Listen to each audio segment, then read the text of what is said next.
myself is Divya Bahal, Assistant Professor in Chemical Engineering Department at LJ Institute of Engineering and Technology. The subject that we are going to continue is petroleum refining and petrochemicals. So moving forward, in this lecture we will study about the treatment methods of lube oil, right? So first of all, why we have to do the treatment of lube oil? That is to improve its quality. Okay, so what are the quality on which we are focusing? It is viscosity index. So following are the treatment methods. First is clay method, solvent treatment, dewaxing, right? Now in this lecture we will study about solvent treatment. Okay, so solvent treatment focuses on improvement of certain characteristics of lube oil. So you know lube oil, the prime object of lube oil to be used as lubricating oil. Hence, it has to maintain the fluidity, viscosity also when it is subjected to temperature change because of friction condition, right? When it is subjected to load, shocks, etc. So, your lube oil have to maintain these characteristics. So, we know that lube oil is differentiated into many types based on the blend used, okay, right? Based on its application. So, each part, okay, each kind of its fraction requires certain treatment. Now the solvent treatment is done in order to improve the characteristics like viscosity index by removing asphalt and wax. Okay, so as discussed earlier also, viscosity index is your important parameter, right? So here how you are improving your viscosity index by removing asphalt and wax, and for that removal we are using this treatment method in which solvent is used to extract these impurities. So the solvent, okay, this method solvent treatment is again classified into two parts: phenol treatment and furfural treatment, right? So based on the type of solvent used, you are differentiating your treatment method. So here you can see the basic difference between the two methods, okay? So solvent used is different in both the cases, whereas the purpose is same, to extract the aromatic compounds, okay, which constitutes the viscosity, which increases the viscosity, okay? But the different parameter here in furfural extraction is that about the process design. So let's start with phenol extraction method. So here you can see that the operating temperature here is about 60 to 100 degrees Celsius, right? Now solvent to feed ratio, okay, it is 1.5 to 2.5. It is simple, based on your feed, how much you need your solvent so as to carry out smooth extraction process, right? Now what kind of lube is subjected here? We know that the composition of lube is different, okay? For different kind of lubes we have from paraffinic to naphthenic to aromatic, okay? These are the compositions which are hydrocarbons which are present in your lube. So this method is suitable for the lube fraction which has paraffin to naphthen hydrocarbons in it.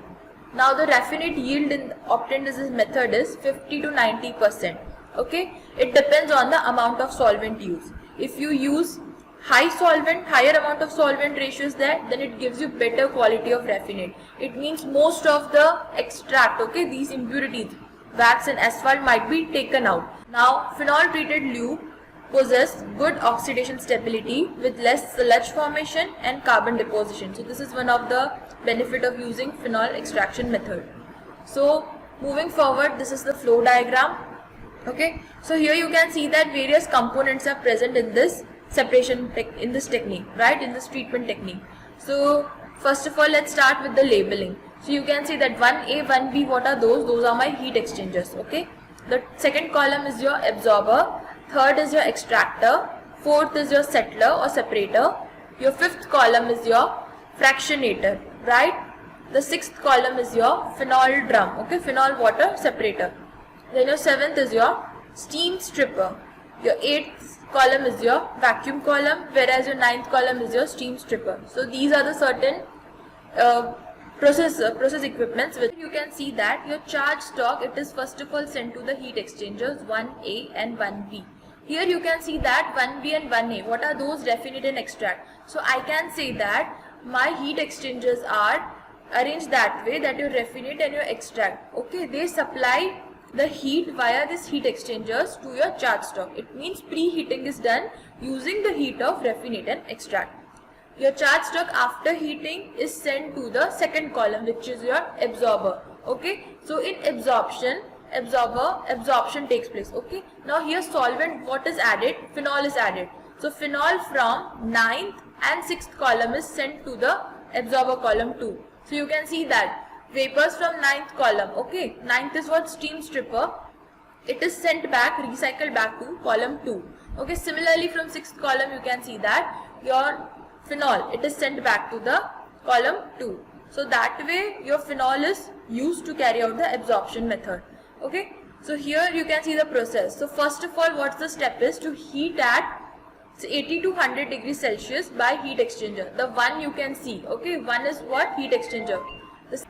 The second step here is absorption of phenol vapors in absorber, which comes from stripper and phenol water drum.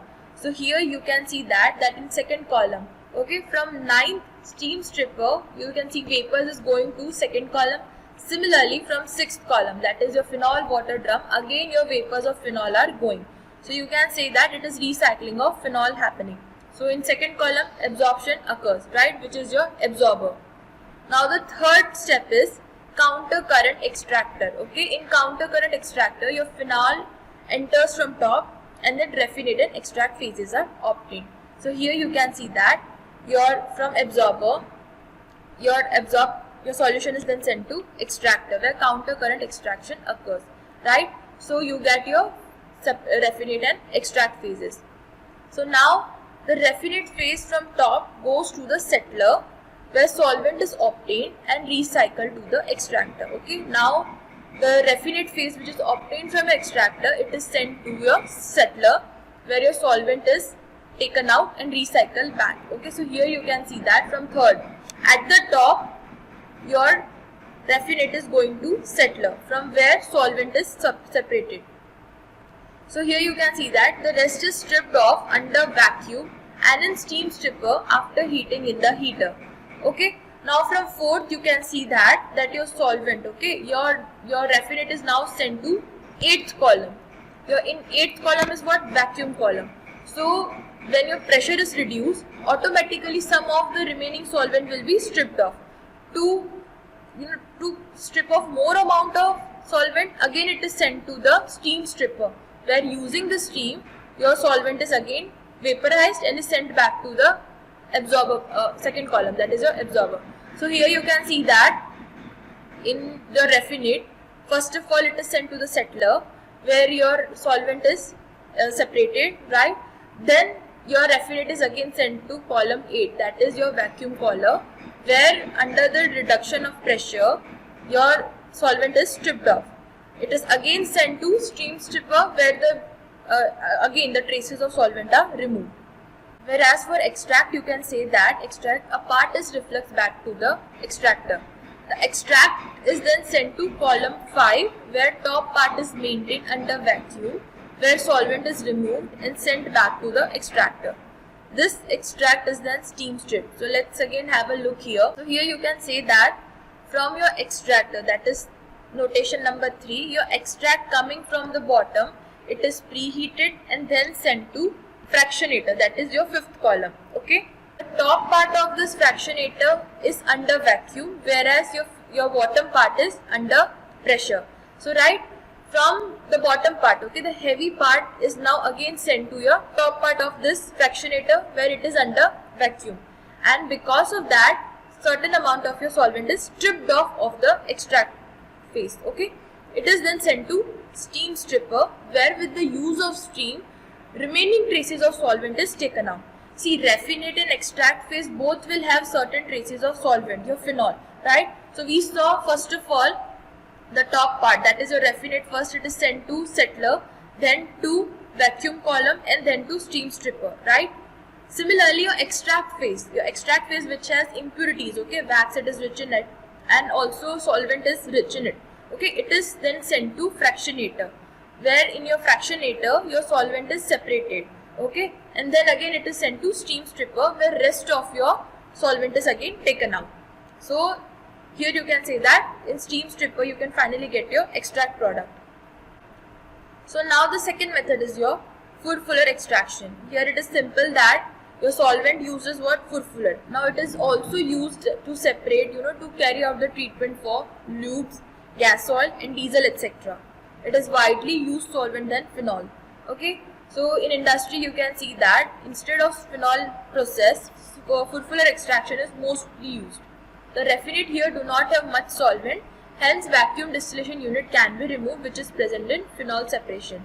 Okay, so we saw in phenol extraction that for raffinate you are using vacuum and steam strippers both, whereas in furfural extraction you do not need to have vacuum unit. Now, what is the disadvantage of using furfural, right? So see, this solvent furfural has tendency to react with oxygen, forming polymers and hence losing its solvent properties. Thus, blanketing of nitrogen gas is to be done over extractor, right? So this is the problem associated with furfural. So the temperature range of this operation is about how much? 75 to 125 degrees Celsius. So moving forward, this is the flow diagram of your furfural extraction process, right?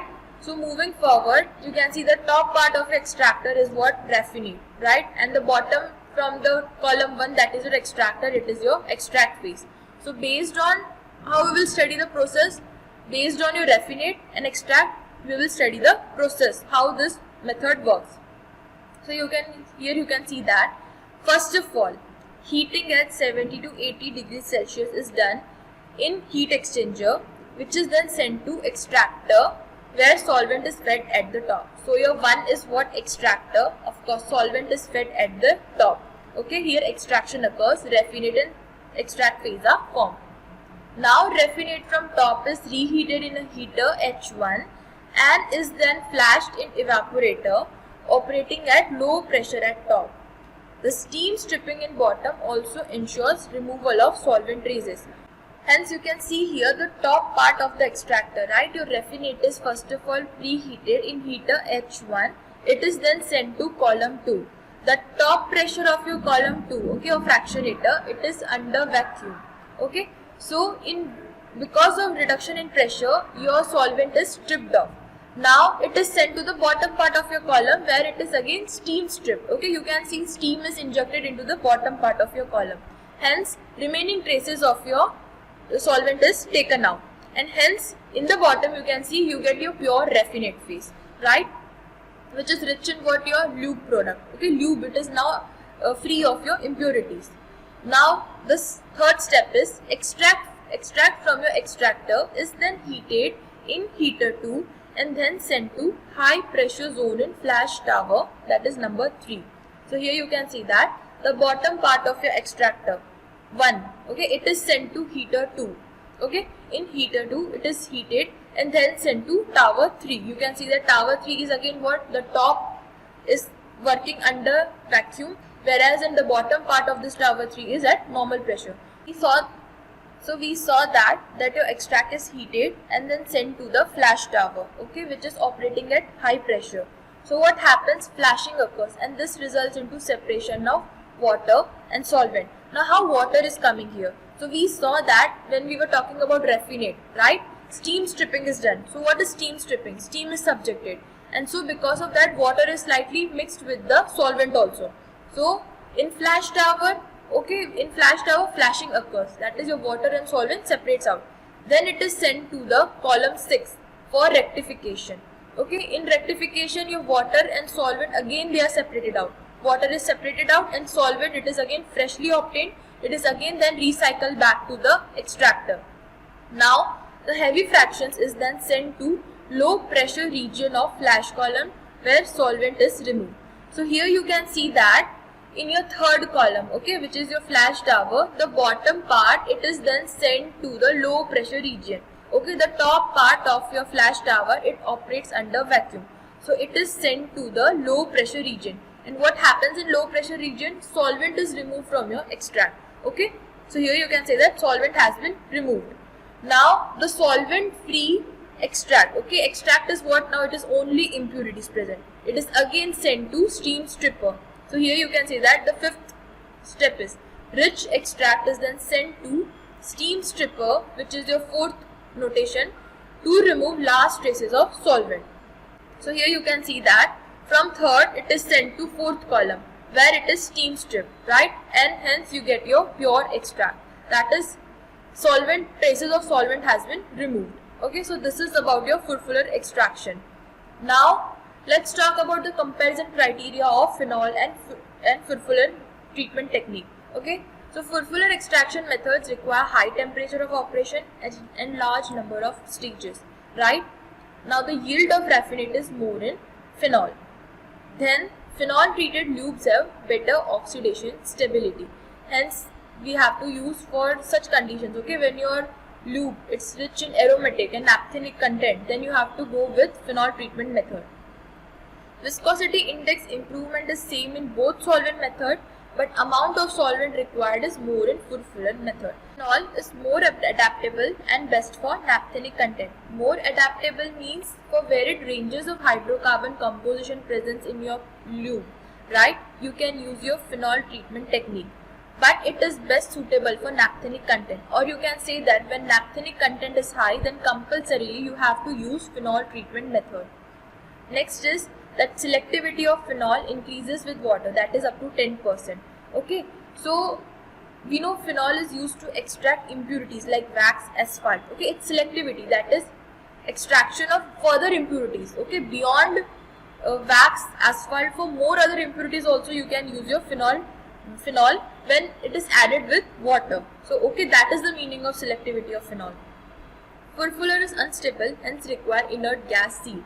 That we studied when we started furfuran technique also, right? That your furfuran has to be blanketed with inert gas. Here inert gas like nitrogen has to be blanketed over extractor so that it don't undergo oxidation. Then solvent losses are negligible in phenol. The last point is that phenol is toxic and major pollutant, whereas same cannot be said about furfuran. Okay, so this is one of the disadvantage of using phenol as your solvent. Here we saw that phenol has greater advantages than furfuran. But talking about the condition of industry, right, the present scenario, furfuran technique is widely used instead of phenol. The major reason is that phenol is toxic and major pollutant, right? Hence, we prefer to use furfuran technique to treat the lube and other fractions also. So that was about today's lecture.